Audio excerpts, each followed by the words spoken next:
Mademoiselle Björk.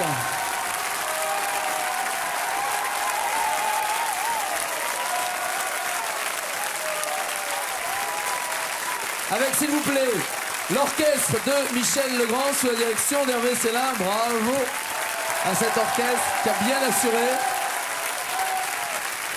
Bien joué les gars.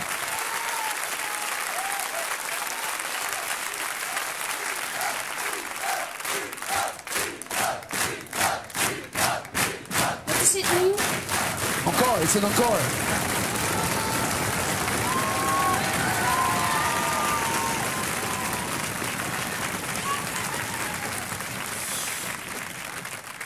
Il est là, l'album Post de Björk avec cette chanson. This song is 1 in 11, with just not written by you. C'est l'une des seules chansons qu'elle n'a pas écrite. You didn't write this song. No, it's a cover version. Yeah. It's the only cover version actually on the song. It's the only one. C'est la seule reprise qu'il y ait sur l'album. So, how did you choose this cover? Where does it come from at first? Cette chanson vient d'où? When my band was touring around USA for the first record, we found this tape in a truck stop. Yeah? Where they sell the petrol. Yeah? Which was called Divas.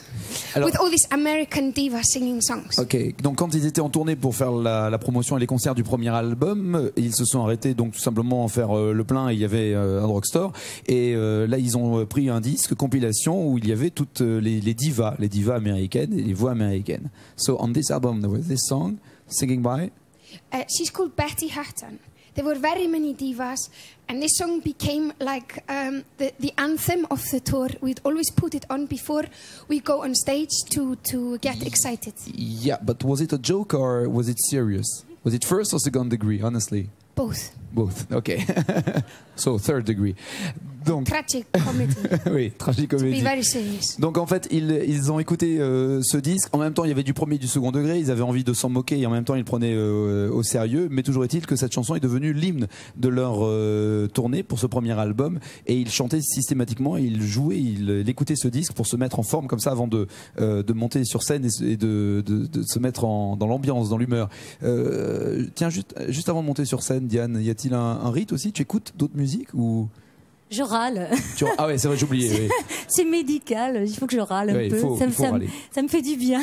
Il faut râler. Bon, Björk, il se passe plein de choses autour d'elle. Vous le savez, vous la connaissez par cœur. Et I just said there is a lot of things going around you. I mean, you're becoming a diva right now in Europe in your kind of music. You think so? Yeah, with your kind of music. I mean, everybody loves you. Was it first or second degree? Both. Okay. Donc je lui demande si la gentillesse est premier ou second degré. Mais la question is it not too heavy? I mean to have all this success, to be waiting for the next album, to be waiting on stage for a big huge tour and been a lot of interviews. You've said that often when you read something in newspaper about you, it's sometimes silly stuff about your private life, about what you're doing. So. Are you getting bored or are you still satisfied about what happens? I have to translate, sorry.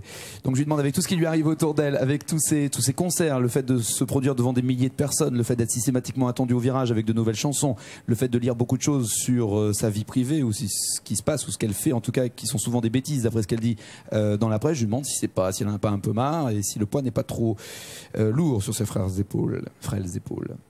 First of all, it's the same problem that all the people in the world have. It's to sort out your priorities.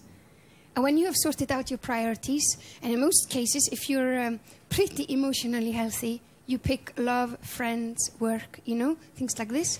You do okay, you know. Alors, si le truc le plus important en tout cas, c'est de savoir, d'extirper dans sa tête et dans son cœur finalement les priorités que l'on a. Et une fois que, si on est relativement sain d'esprit, en tout cas, et qu'on arrive à extirper ces priorités, eh bien finalement on arrive à avoir de l'amour, des amis et à faire le travail que l'on a envie de faire. Et à ce moment-là, d'être en paix avec soi-même et d'être tranquille. So your just way of life is to do whatever you want, wherever you want, as you want.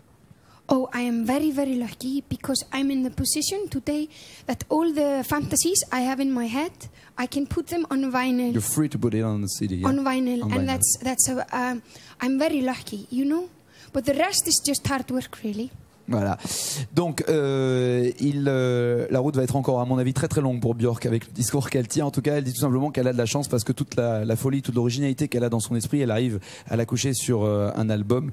Et donc, elle dit tout simplement qu'elle a de la chance d'être libre. C'est exactement la même démarche que tu as aussi. Et elle ajoute que, en gros, c'est quand même beaucoup de travail. Oui, c'est clair que c'est beaucoup de travail. C'est du travail. Mais faire ce que tu veux en toute liberté, c'est ta démarche aussi.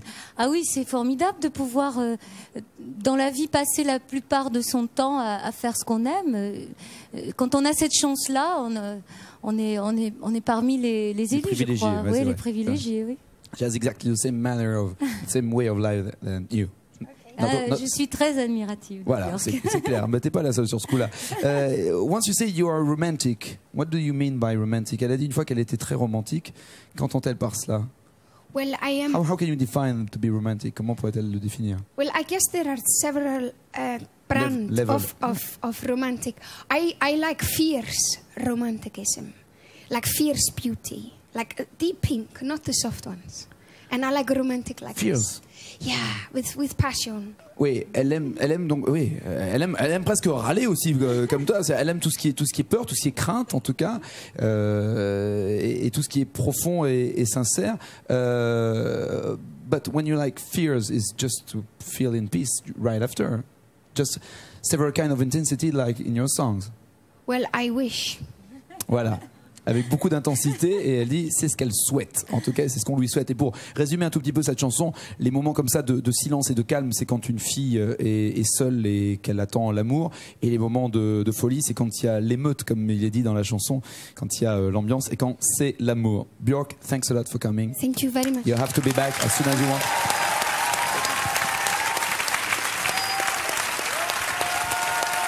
Alors, en plus, il y a d'autres points en commun. On passerait des heures à comparer les points communs. Son rêve, c'est de vivre sur une île. I just say there is a lot of point in common with Diane and you, because you wish to live on an island alone and to go for fish and stay on an island. No, she loves the sea. You love the sea. Oh yes. Voilà, elle aime la mer. I live in the south of France by the ocean. Very You'd quiet. like to live by the sea or not? Or was it a bad joke in a newspaper? No, I have to live by the ocean, otherwise I go mad. Voilà, elle a besoin de l'océan, sinon elle devient folle. Donc autre point en commun, vous avez tous les deux, mais il y a des tonnes. Autre point en commun que tu as avec l'invitée suivante, c'est une amie dont vous allez interpréter une reprise. On parlait de reprise justement avec Björk, une reprise qui figure sur l'album de Diane Tell. Reprise, c'est une chanson d'une autre amie, qui est Françoise Hardy. Absolument, voilà. Amie en commun avec Morane, que je vous demande d'accueillir à l'invitation de Diane Tell. Ça s'appelle La maison où j'ai grandi, Morane et Diane Tell.